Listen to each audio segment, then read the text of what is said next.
Well, this was an action-packed paramotor adventure as we flew 125 miles to the Suffolk coast, soaring over some historic landmarks, but we had to search for a refuel spot. Will we make it back? Do we find one? Find out as my landing leads to a big surprise. You ready for this adventure, mate? Yeah, I've got my flying boots ready. Got your brown trousers on? Oh dear. Oh, your flying boots? I left them at home. Ah. So we have a proper adventure ahead of us. Rob doesn't actually take off, his prop delaminates, so he took off and there was some vibration, so he decides to go back and get a new prop. Gary, Lee and I decide to carry on and we fly to the Suffolk coast, where the plan there is to go from the Suffolk coast and then try and find somewhere to refuel, and hopefully that we can. If we can't, we'll just fly straight back. If we can refuel, then we'll continue around to Ipswich and then down to Sudbury in Suffolk and then back. So if we've managed to find a refueling point, it'll be a 125-mile trip. This here is Helmingham Hall. It's a historic country house in Suffolk that's been in the Tolmash family for over 500 years. It originally dates back to the 15th century, but was rebuilt in a Tudor style in the 16th century and was used during World War II as a military hospital.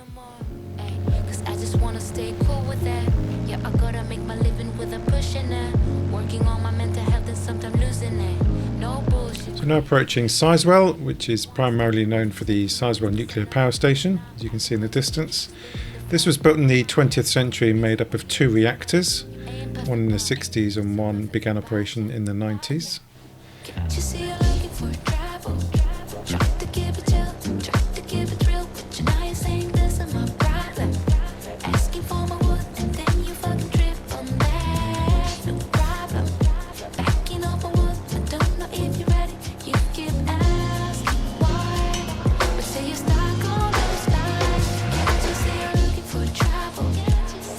This is Orford Ness, known for the Orford Ness transmitting station built in the 1920s. It's one of the most powerful in the world and used for both commercial and military purposes, and played a key role in UK's air defence during the Cold War and for research on radar and electronic technologies. We're now flying over Orford Castle, which is a medieval castle located in Orford. It was built in the 12th century by Henry II as a coastal fortification and played a key role in the defence of England during its early history. It was also used as a royal palace and also served as a prison during the medieval period.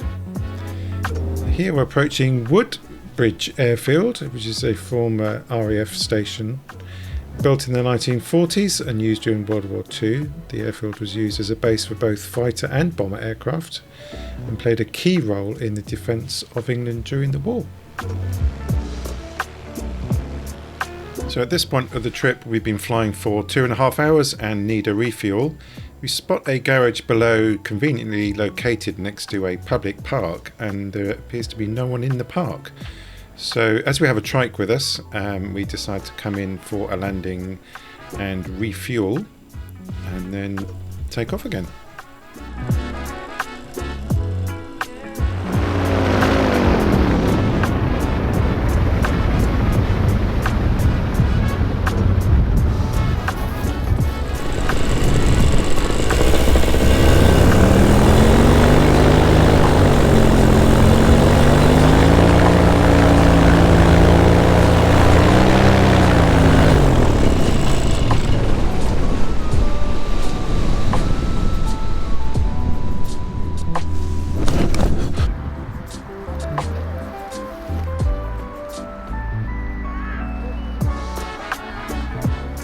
Made it down, can we make it out? That's the question.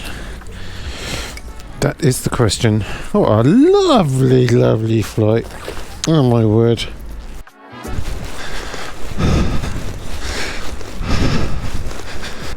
That was an awesome flight, wasn't it?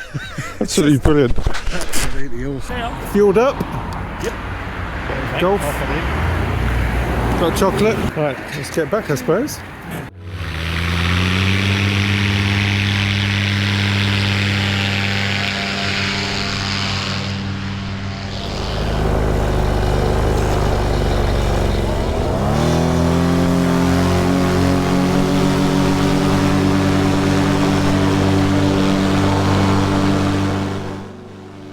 So on that first leg I'd used 10 litres of fuel, so I filled up with another 10, and just to give me plenty of fuel for the return trip. The return trip is going to be around 2 hours, but I've got enough for 3 just in case.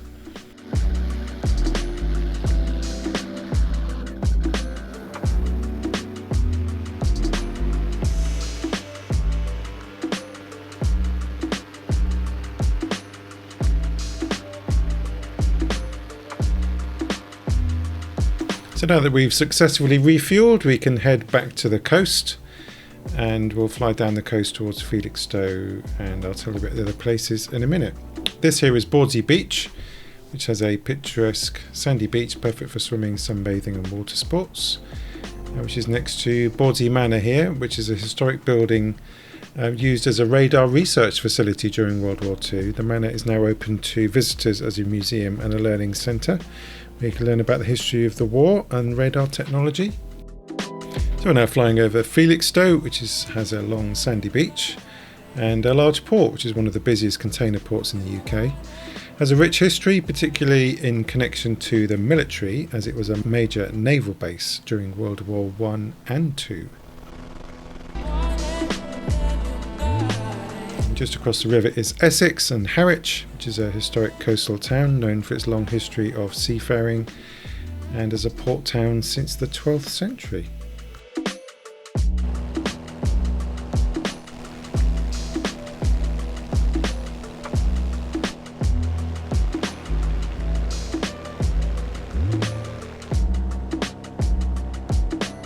We're now coming up to Ipswich Bridge, which is a modern engineering marvel which spans across the Ipswich Wet Dock, connecting road and rail traffic, built in the late 1960s.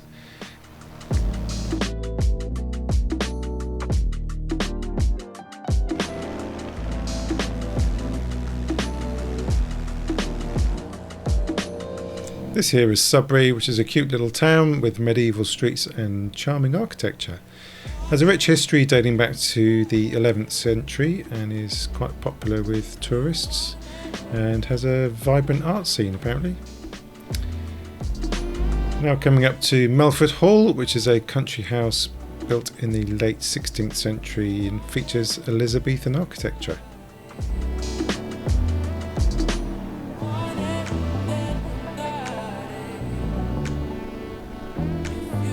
Now flying up to Kentmelhorn, which is a historic country house located in Long Melford, which also dates back to the 16th century, has had many additions over the years, and is famous for historical reenactments where visitors can experience life in different historical periods. This is Ickworth House, which is a historic country house that dates back to the 18th century, famous for its rotunda circular building with a dome and portico. Airfield, flying over Bury St Edmunds, and we come in for a landing. What a spectacular flight! Did 4.5 hours and 125 miles with a refuel stop. Brought some oil with us so we could refuel, and just had a great time.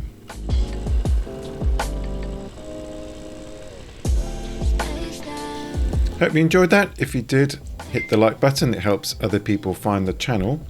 And if you want to see a photo album, there's a link in the description where there's a load of high resolution photos. And when I land, there's a bit of a surprise.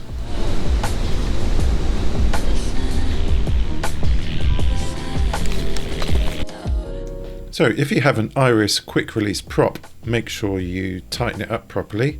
I obviously didn't, and I lost the prop plate somewhere over Suffolk.